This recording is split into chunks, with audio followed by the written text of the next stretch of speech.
Senador Alejandro Sánchez, buen día. Gracias por acompañarnos una vez más. Muy buenos días, un gustazo estar con ustedes aquí. Lo mismo. Saludo a toda la audiencia. Bueno, la semana pasada en el Parlamento se realizó una actividad, el suicidio, una realidad que nos interpela para abordar esta temática que venís trabajando. ¿Por qué es importante que en esta rendición de cuentas, se atienda esta situación? Bueno, yo diría, más allá incluso de la rendición de cuentas, este es un tema que tenemos que ponernos las pilas, si se quiere. El Uruguay viene cosechando un profundo, extenso y continuado fracaso en estas políticas. Hace más de 15 años nuestras tasas de suicidio lo único que hacen es aumentar. Quiere decir que entonces le estamos errando, ¿no? Pues no puede ser que tengamos la tasa de suicidio más alta de toda América Latina, que estemos en uno de los lugares más altos a nivel mundial y que en realidad el conjunto de acciones, hay leyes que hablan de salud mental, hay una ley general de salud mental, hay leyes que están referidas, por ejemplo, a una estrategia nacional de prevención del suicidio, hay planes de prevención del suicidio, hay acciones que se han llevado adelante, incluso hay un día de reflexión que es en julio, sí. Pero lo cierto es que no estamos dando en la tecla. Lo cierto es que los suicidios aumentan en Uruguay, ¿no? Y aumentan en dos poblaciones claramente, ¿no? En los veteranos, en nuestros abuelos, que son los que tienen la tasa más alta de suicidio, y en los adolescentes, ¿no? Entonces, evidentemente estamos teniendo una dificultad muy grande en donde no hemos logrado encontrar los caminos que nos permitan atenderlo. Yo creo que hemos tenido una mirada excesivamente médica sobre el asunto, ¿no? Y además tenemos dificultades allí, porque los efectores de salud, cuando uno necesita una consulta con un psicólogo o cuando tiene que atenderse con un psiquiatra, tiene enormes dificultades para acceder a ella. Incluso cuando hay intentos de autoeliminación, es muy difícil acceder a un profesional de esa naturaleza. En el interior del país, ni que hablar, menos. Pero me parece que el problema es un problema de enfoque. El enfoque no puede ser solo médico, no se puede cargar el tema del suicidio al Ministerio de Salud Pública. Si bien es un problema de salud pública, es un problema de salud mental, es un problema comunitario. Es como logramos que las redes comunitarias atiendan esta problemática de la soledad, atiendan la problemática de la depresión, de la tristeza, cómo logramos revertir estas situaciones en los centros educativos, en los cuadros de fútbol, en los sindicatos, en los gremios, en cualquier organización social, empezar a hablar de estas cosas, porque muchas veces las personas que tienen ideas de autoeliminación comienzan a manifestar mucho antes estas situaciones. Pablo Heinz tiene una buena metáfora que habla de que cuando actúan los servicios médicos en el caso de suicidio es cuando estamos en el área chica, está atajando penales el psiquiatra. Tenemos que ver qué hacemos en la mitad de la cancha, ¿no? Y eso tiene que ver cómo hablamos de algunos temas, cómo rompemos los silencios, cómo coordinamos acciones que sean más eficientes y cómo logramos romper con algunas cosas de esta sociedad que nos dice que tenemos que estar siempre en modo selfie, ¿no?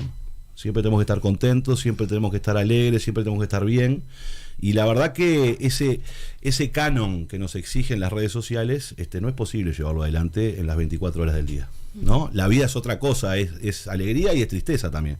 Y cómo analizamos esas cosas, cómo podemos de alguna manera acompañar a nuestros jóvenes y cómo podemos acompañar, por ejemplo, en el caso de nuestros viejos, la soledad, que es brutal. Porque esa idea de la soledad, de ya no pertenezco a nada, ni soy útil para nada, ¿no? Entonces, ¿para qué sigo viviendo si no tengo utilidad alguna? Entonces, si bien este es un problema serio, hay países en el mundo que han trabajado fuertemente en esto. Hay un paradigma que es el Japón, ¿no? Que culturalmente tiene incorporado el suicidio por una cuestión de honor, y han trabajado fuertemente y han bajado sus tasas de suicidio. Quiere decir que se puede. El País Vasco es otra experiencia muy interesante en este tema, que han logrado bajar los índices de suicidio. Bueno, entonces en ese marco es que nosotros nos hemos ido acercando a esta problemática, porque sentimos de que si hemos fracasado todos y todas, tenemos que cambiar algo, ¿no? Y lo primero que se nos ocurrió a nosotros no es crear nueva institucionalidad porque sí. Pero lo cierto es que tenés al INJU haciendo determinadas acciones para prevenir el suicidio adolescente. Por otro lado tenés al Ministerio de Salud Pública intentando generar algunos cambios importantes. Por ejemplo, en las puertas de emergencia de los centros de salud, cuando una persona llega e intentó autoeliminarse, ahora hay un formulario electrónico, antes era por papel, entonces nadie le daba seguimiento a eso. Implica, como policía sanitaria, el Ministerio exige que a los 7 días tenga una atención con un profesional. No siempre se cumple por la realidad de que faltan recursos humanos, pero lo que nos parece es que hay que romper las chacras, y hay que tener una política integral, Para eso nosotros hemos propuesto un proyecto de ley que lo que busca de alguna manera es crear una Junta Nacional de Prevención del Suicidio en la órbita de la Presidencia de la República, ¿no? Que permita de alguna manera concentrar los recursos, porque hay que invertir. Muchas veces invertimos mal porque invertimos, cada ministerio, claro, cada oficina invierte en sus campañas. Bueno, invertir mejor, coordinar mejor las acciones y establecer redes de contención que nos permitan atender esta situación y poder hablarlo en las comunidades educativas, en los centros de estudio, en las organizaciones sociales, y empezar a trabajar una red. Un ejemplo concreto, en la actividad del otro día había un parte de un grupo de gente de una red del zonal del centro comunal, digamos del municipio, sí, ¿no? Que están trabajando en este tema porque se dieron cuenta que esta era una problemática, estaban ahí, pero están solos. Se les ocurrió a los que estaban ahí, a los concejales, y entonces está todo desintegrado. Entonces, ¿Y quiénes conformarían esta junta? Porque mencionabas al INJU, al Ministerio de Salud Pública. Por supuesto, tiene que estar el Ministerio de Salud Pública, tiene que estar el Ministerio de Desarrollo Social, tiene que estar el Banco de Previsión Social, que es otro de los componentes bastante importantes. Por ejemplo, esto tiene que estar el Ministerio de Educación y Cultura, ¿no? De manera permanente. Habrá que ver cómo se incorpora en esa junta también al trabajo de la Universidad de la República, que tiene un grupo de prevención del suicidio que ha trabajado muchísimo, pero yo creo que tiene, de alguna manera, el modelo organizacional es muy parecido a la Junta Nacional de Drogas, ¿no? Que buscó de alguna manera jerarquizar el trabajo, potenciar los recursos, mejorar la gestión y tratar de establecer una transversalidad en todos los ministerios, porque esto atraviesa todo, ¿no?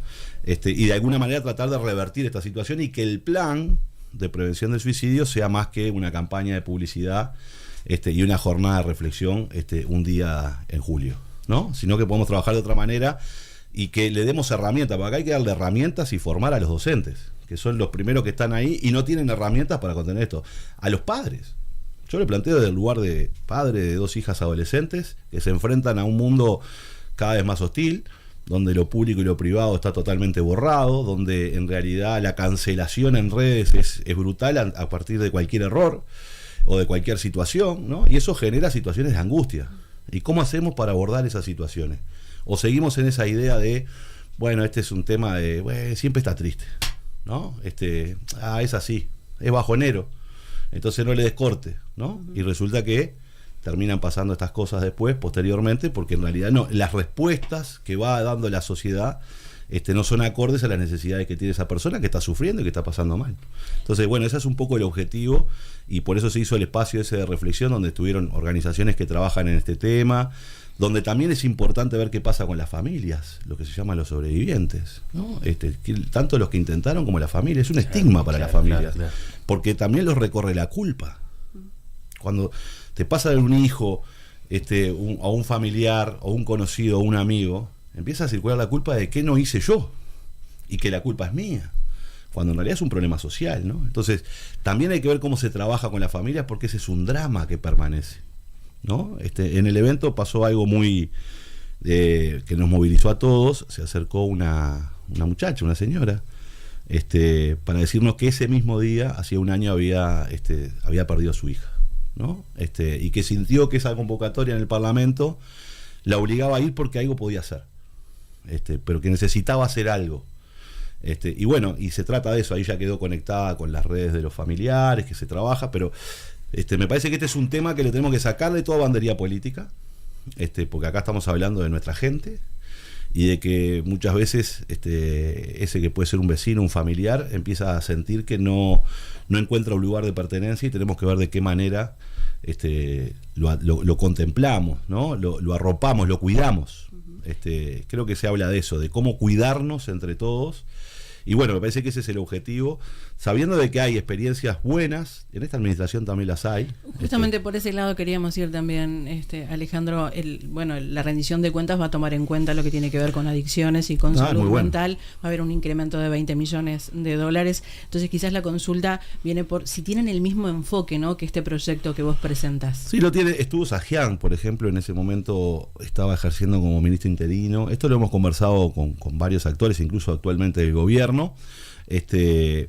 Y tiene una visión positiva sobre el proyecto. Eso no quiere decir que, a ver, yo creo en este tema hay que ser muy consciente. Los 20 millones no van a dar para nada.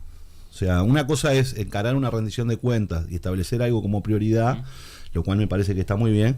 Hay que tener mucho cuidado con ser irresponsable y tratar de hacer política de todo, ¿no? Entonces ahora es una prioridad la salud mental porque ponen 20 millones, que significa el 0,01% del presupuesto nacional, ¿no? O sea, el Uruguay gasta, para que tengamos una idea, ¿no?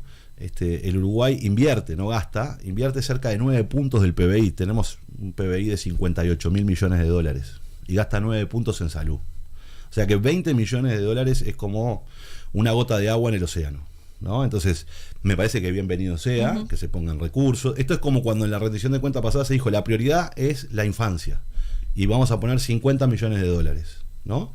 Es esa idea que se busca de alguna manera generar una sensación de falso compromiso, en definitiva, ¿no? Porque como voy a poner 50 millones de dólares, me parece muy importante y resulta que después los datos nos arrojan que tenemos más niños pobres, ¿no? Entonces, bienvenidos sean los 20 millones porque cualquier cosa es importante, porque nosotros tenemos una ley de salud mental de la cual también tenemos que hacernos autocrítica como izquierda, porque nosotros aprobamos una ley que es muy buena, que regule, establece y construye derechos en la atención a la salud mental, pero no le pudimos poner recursos, ¿no?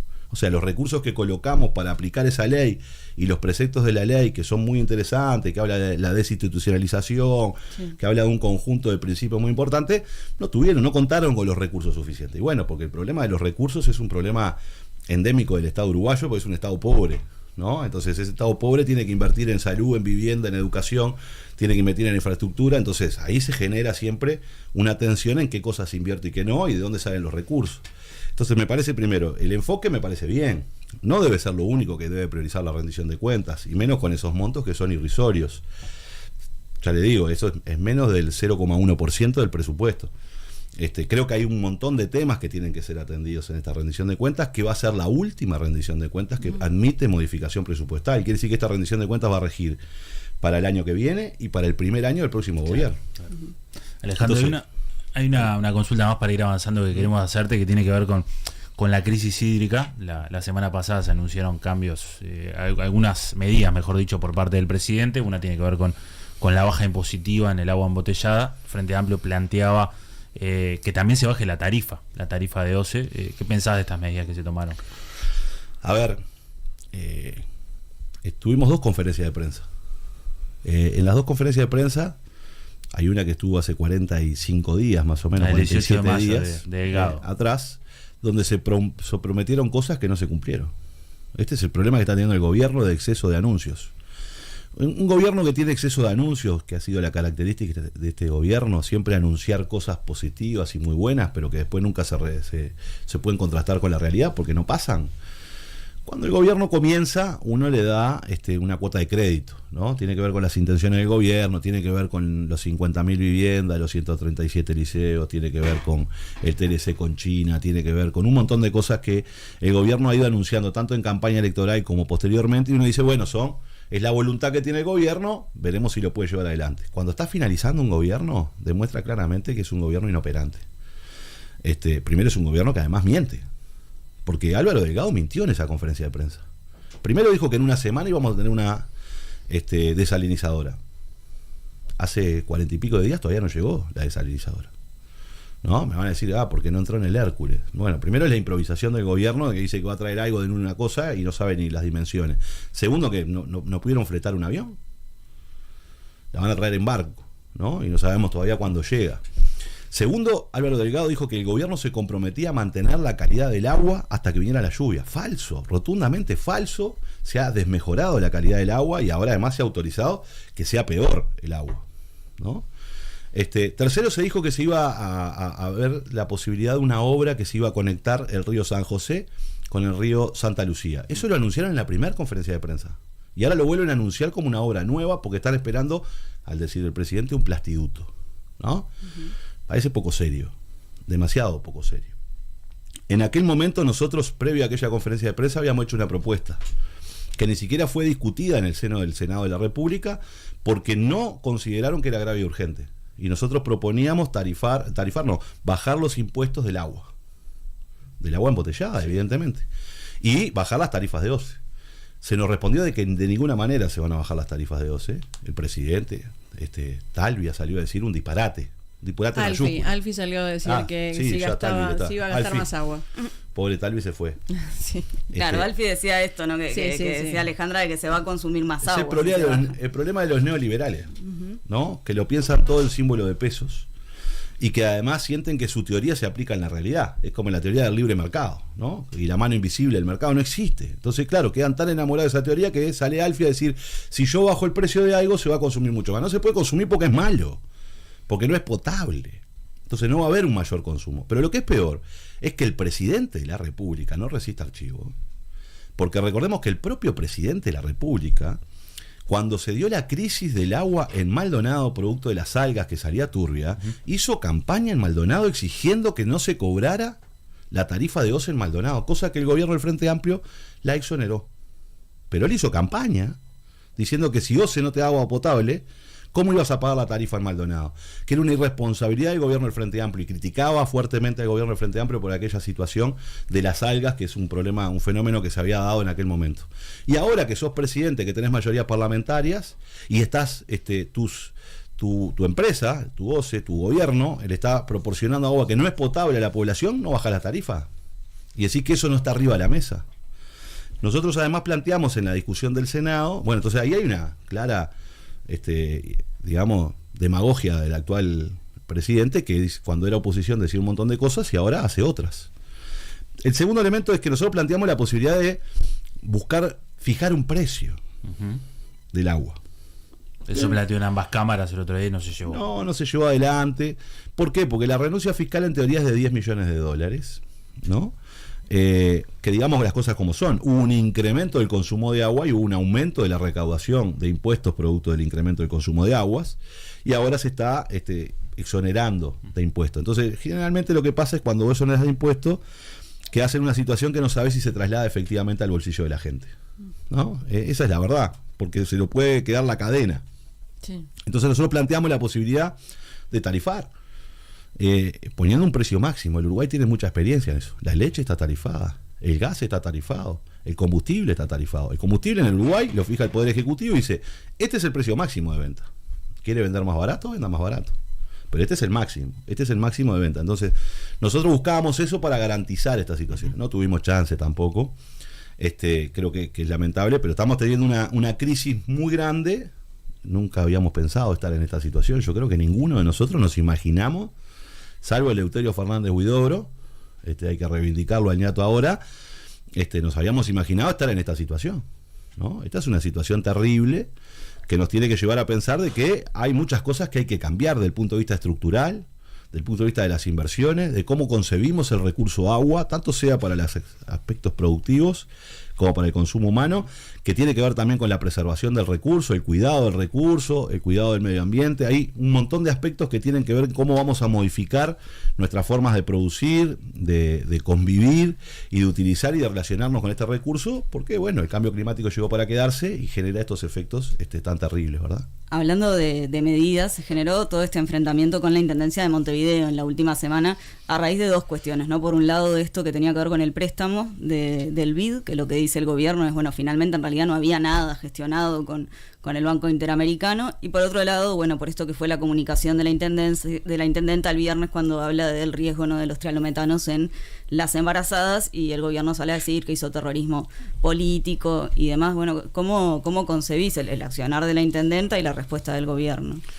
Mirá, yo lo que veo son, con la información que manejo, primero, 3 reflexiones. La primera de ellas es: yo veo a las intendencias frente amplistas actuando activamente en colaborar y en proteger a la población más débil frente al escenario que estamos teniendo de que abrimos la canilla y no tenemos agua potable. Y eso tiene que ver con las acciones que ha llevado tanto la Intendencia de Montevideo como la de Canelones, de poder subsidiar con agua a los sectores más vulnerables, de generar un conjunto de mecanismos, de preocupaciones, de búsqueda de soluciones. Y por tanto lo veo muy activo. No veo así al gobierno incorporando a las intendencias en las soluciones, ¿no? Es más, a mí me parece muy lógico que el presidente de la República haya citado al presidente de OCE, porque no citó al directorio para que no estuviera el Frente Amplio en esa reunión. Citó al presidente de OCE, citó a los ministros de Salud Pública y de Ambiente, y no citó a los intendentes, que además son los que presiden una vez que se decreta la emergencia y se puede empezar a tomar medidas administrativas distintas con cierta facilidad, porque el TOCAF no opera, en un conjunto de cosas, pero cuando se decreta la emergencia de algo, quien preside ese COED es el intendente. O sea, en realidad está decretada la emergencia y el gobierno no convocó a los actores que tienen que estar de esa manera. Entonces, primero el gobierno tiene una actitud de alguna manera de no escuchar a nadie, de intentar siempre culpabilizar al Frente Amplio, eso por supuesto, la culpa siempre es nuestra, ahora somos terroristas. Yo lo que creo es que frente al escenario de la gestión o la posible gestión de un crédito no responsable con el BID, lo que debería haber sucedido es si estaría o no estaría el crédito, habría una intención del BID. Lo peor que podemos hacer es el episodio que estamos viendo, ¿no? Porque, a ver, yo soy el presidente del BID o soy el encargado del BID. Digo, bueno, me consultan, sí puede haber alguna línea para apoyar al Uruguay en esta crisis, pero después lo que hago es ver unos reproches mutuos por la prensa, en vez de decir, bueno, si es posible, que se junte el Ministerio de Economía y la Intendencia de Montevideo y vea cómo hace para poder lograrlo. Porque lo importante es tener esos recursos no reembolsables para asistir a la gente. No sé si lo tiene que tener la Intendencia o lo tiene que tener el MIDE, no me importa. No le debería importar tampoco a la Intendencia quién lo tiene, ¿no? O sea, esta discusión de yo logré algo, bueno, pero no tenías nada, es como me parece yo diría de una discusión política de Zócalo. ¿Está jugando electoralmente acá el gobierno? Sí, puede haber juegos electorales, sin lugar a dudas, porque este gobierno ha sido impactado por distintas crisis y uno tiene que evaluar cómo actúa frente a las crisis. Pero lo que voy es, siento una política de Zócalo. Pero lo de Zócalo viene de los dos lados. Yo creo que cuando se politiza al extremo también, porque acá lo que hay que hacer es sentarse a colaborar, ¿no? Obviamente el gobierno es el que tiene la mayor responsabilidad, es el gobierno nacional, es el que tiene que impartir en definitiva y es el responsable de la política en este sentido. Pero me parece que estamos asistiendo a una especie de escalada de declaraciones públicas que no veo que tengan objeto en mejorar las condiciones de vida de la gente. Y lo que hay que hacer acá es mejorar las condiciones de vida de la gente y las condiciones particularmente de acceso al agua a los más pobres, que son los que tienen más dificultades. Que en una graduación, porque mirá que cuando tenés 500.000 de personas que ganan 25.000 pesos por mes, más o menos, donde la gran mayoría está en el área metropolitana, está difícil poner 4.000 pesos o 5.000 pesos para comprar agua embotellada, ¿no? Y cuando tenés que hacerte frente a otras cosas. Tomarse un mate cuesta 70 pesos. Yo saqué la cuenta. El otro día con un compañero sacábamos la cuenta. Entre 13 y 14 pesos de la cebadura de yerba. Y el litro de agua. Entonces, estamos hablando de cosas que son... Me parece que lo que hay que hacer es remangarse y ponerse a trabajar, más que andar declarando permanentemente. Y me parece que llevar también tranquilidad. Yo escuché el otro día en el Senado algunas barbaridades de parte del senador Botana, ustedes lo ponían ahora aquí, que francamente me avergüenzan. Lo de las amas de casa. No solo lo de las amas de casa, sino cuando dijo que en todo el caso habría que prohibir entonces bañarse en las termas de agua salada o en el Río de la Plata porque había sal, o no se podía cocinar porque el vapor era... O sea, a ver, casi terraplanismo, ¿no? La verdad, y a mí me avergüenza escuchar esos discursos, me avergüenza escuchar esa forma de relacionamiento, me avergüenza que en un tema tan serio y que tiene preocupado muchísimos, porque hay mucha gente muy preocupada, extremadamente preocupada. ¿Por qué? Porque no sabe cómo hacer para darle un agua de calidad a sus hijos. Bueno, me parece que el gobierno esté en la chiquita, me parece triste, lamentable. Creo que hay que levantar la mira y asumir de que la protección de nuestros ciudadanos está por encima de nuestros intereses electorales. No puede estar siempre mediado por intereses electorales el debate político. Alejandro, te cambiamos de tema porque bueno, a comienzos de este mes se anunció una inversión de 4.000 millones de dólares para generar hidrógeno verde, esto en la localidad de Tambores. Lo que se destaca de parte del Ejecutivo es que bueno, que en su momento, en el momento de mayor productividad va a alcanzar unos 3.000 trabajadores, más o menos después cuando esté funcionando van a ser unos 300 que van a tener trabajo allí. Dice que bueno, que se están haciendo los deberes en la transformación energética que está viviendo el mundo, ¿no? ¿Qué pensás sobre esto? Bueno, a ver, en primer lugar, hay un proyecto de hidrógeno verde en Tambores, sí, que va a utilizar agua subacuática, es decir, digamos con una empresa chilena. Sí, no, por eso, porque hay una confusión. Tambores es con los alemanes. Okay. Lo que anunció el gobierno de 4.000 millones de dólares es en Paysandú, donde estaría involucrada una empresa chilena y otros más. A ver, la discusión sobre el hidrógeno verde es una discusión relevante. No es una transformación energética. El hidrógeno verde es una forma de transportar energía eléctrica, que es muy difícil de transportar la energía eléctrica. La energía eléctrica, cuando uno tiene un sistema de energía eléctrica de fuentes renovables, por ejemplo con el viento, la fotovoltaica, es una lógica de energética en donde el viento pasa, ¿verdad? Y si yo no uso esa energía eléctrica, tengo que parar el molino. Entonces puedo tener una capacidad, una potencia determinada, pero no la puedo utilizar toda esa capacidad porque no tengo cómo almacenar la energía eléctrica. Bien, el hidrógeno verde es una, entre comillas, solución al almacenamiento de energía, pero no es una revolución energética, porque el hidrógeno verde es ineficiente en términos energéticos. Yo tengo que gastar 3 unidades de energía para producir una con hidrógeno verde. ¿Se entiende? Como yo necesito energía eléctrica, es verde porque lo hago con fuentes renovables. Puede ser, hay hidrógeno gris también en el mundo, se produce hidrógeno gris con fuentes de carbono, por ejemplo. Pero en este caso el hidrógeno verde se produce a partir de las energías renovables, que puede ser la eólica o la fotovoltaica. Entonces yo gasto 3 unidades de energía para luego almacenar una sola. ¿Se entiende? Sí. Pierdo energía en el proceso de hidrólisis. Pero sin lugar a dudas, el mundo que se viene es el mundo de los bioproductos, y el hidrógeno verde está dentro de los bioproductos. Hoy se habla de las biorefinerías, se habla de las posibilidades que puede generar los bioproductos, como por ejemplo resolver el problema de los fertilizantes. Un componente de los fertilizantes es el hidrógeno, ¿no? Entonces, bueno, ahí hay todo un fenómeno que hay que estudiar y desarrollar. De hecho, nosotros teníamos el proyecto UTE y ANCAP tenían el proyecto Verne, muy criticado por el actual ministro de Industria, que ahora se puso la camiseta del hidrógeno verde. Cuando él era oposición decía que esto era una quimera. Yo creo que decía que era una quimera porque lo estaban haciendo las empresas públicas, porque el proyecto de hidrógeno verde de este gobierno y la hoja de ruta de este gobierno es que lo hagan los privados. Esa es la primera diferencia que nosotros tenemos. Aquí la lógica del hidrógeno va a ser de los privados, y por tanto el Estado pierde capacidad de control sobre ese proceso. Ahí ANCAP no tiene ninguna participación. No, en la hoja de ruta ninguna. Aunque tiene un cambio en su carta orgánica de que puede producir. Pero en realidad el gobierno, los proyectos que está incentivando son proyectos esencialmente privados, ¿tá? Eso es para verlo del hidrógeno. Yo creo que hay que estudiarlo, porque cuando se produce hidrógeno, otra gran mentira que ha dicho el gobierno es la planta de Tambores, para poner un ejemplo, va a usar la misma cantidad de agua que 2.000 hectáreas de arroz, ¿no? Bueno, eso es una verdad a medias. ¿Por qué? Porque es verdad que va a utilizar la misma cantidad de litros por día de lo que utiliza 2.000 hectáreas de arroz. El problema es que el agua que se utiliza para regar el arroz o para inundar los campos para plantar arroz vuelve a su ciclo, porque sigue siendo agua. Cuando vos haces hidrógeno verde desaparece el agua, ¿no? Porque yo desaparo las moléculas de oxígeno y las de hidrógeno. Antes tenía agua, ahora tengo hidrógeno por un lado y oxígeno por otro. ¿Se entiende? Entonces, en realidad pierdo recursos. Ese es el otro elemento que me parece que hay que tomarlo en cuenta. El tercer elemento, que este anuncio es un anuncio de campaña electoral. No hay nada. En Paysandú no hay nada. Acá el gobierno dijo, tengo un problema en el litoral. Desempleo del orden del 15%. Hay desempleo en el litoral del orden del 15%, sí. Y está cada vez más complicado por la frontera con Argentina y los tipos de cambio. Sí. No ha llevado ninguna inversión, ¿no? Y entonces, ¿qué hacemos? Bueno, hay una gente ahí que está trabajando, tratando de estructurar un proyecto de hidrógeno verde que puede ser bastante grande. Tráemelo, vamos a verlo. Y ya lo anunciamos, 4.000 millones de dólares.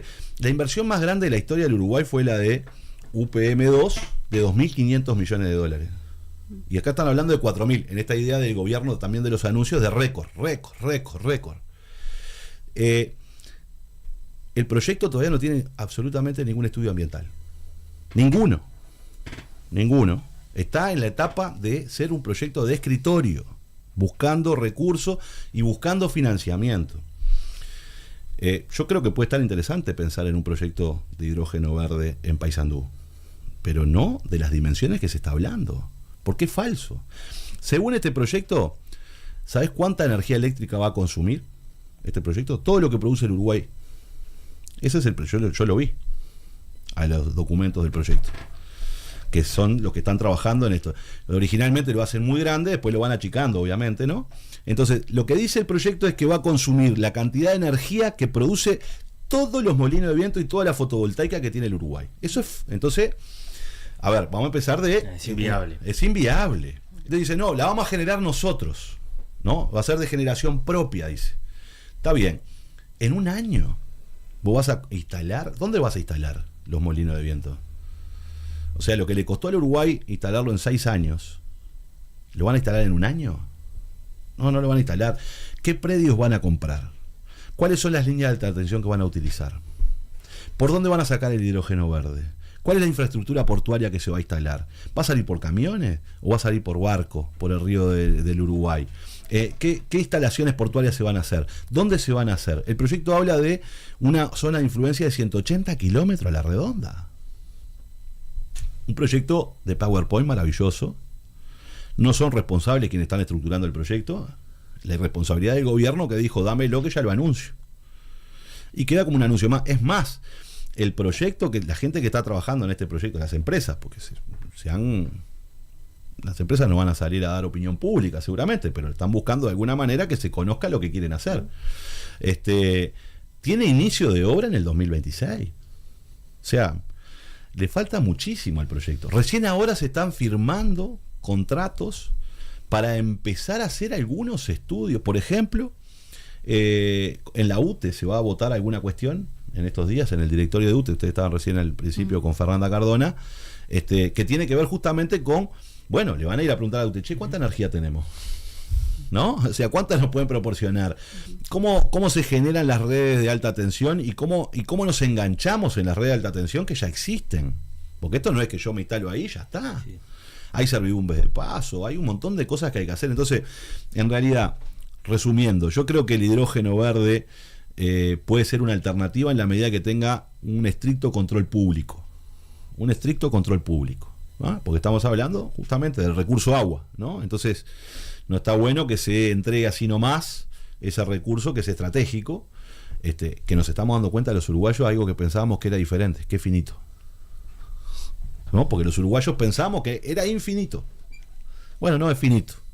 Esto que pasa en otras partes del mundo. En México no te puedes lavar los dientes con el agua que sale de la canilla, ¿no? Pero nosotros acá tiramos la cisterna con agua potable. Entonces, teníamos una idea que se ha caído, ¿tá? Entonces, tiene que tener mucho cuidado. Yo soy un defensor de la investigación en el sentido de ir a los bioproductos, ¿no? Yo creo que hay que ir a los bioproductos porque el mundo del carbono, de los hidrocarburos, perdón, el mundo de los hidrocarburos va a tender a desaparecer. En el horizonte, no será mañana ni dentro de 5 años, pero va a desaparecer. Entonces, en la medida en que pensemos en otra lógica que sea más cuidadosa con el medio ambiente, de ahí viene todo el tema de las tecnologías verdes, viene todo el tema del hidrógeno verde, de los bioproductos, las biorefinerías, qué hacemos con el conjunto de recursos que nosotros podemos tener. Por ejemplo, acá un proyecto, parte interesante es, se pretende utilizar lo que se llaman los realeos de la forestación, que es cuando se va podando a los árboles para que crezcan más derecho y no tengan eso. ¿Cómo lo utilizás? ¿No? Eso lo puedes consumir. Hay un montón de cosas que se pueden hacer y el Uruguay podría ser líder en ese sentido. Para eso hay que poner el Estado, porque así como fuimos líderes en cambiar la matriz energética, donde estaba el Estado, estaban las empresas públicas y estaban las inversiones privadas también, naturalmente, porque el Estado no puede hacer todas las inversiones. Y logramos un cambio de la matriz energética. Yo creo que hay que pensar un cambio de muchos de los aspectos de la matriz energética y de la producción y de los bioproductos, pero no de manera irresponsable, y tratando de hacer un anuncio para dejar tranquilo a la gente del litoral de que va a tener trabajo, cuando en realidad lo que están haciendo es vendiéndole una quimera. Senador Alejandro Sánchez, gracias por habernos acompañado esta mañana. No, muchas gracias a ustedes.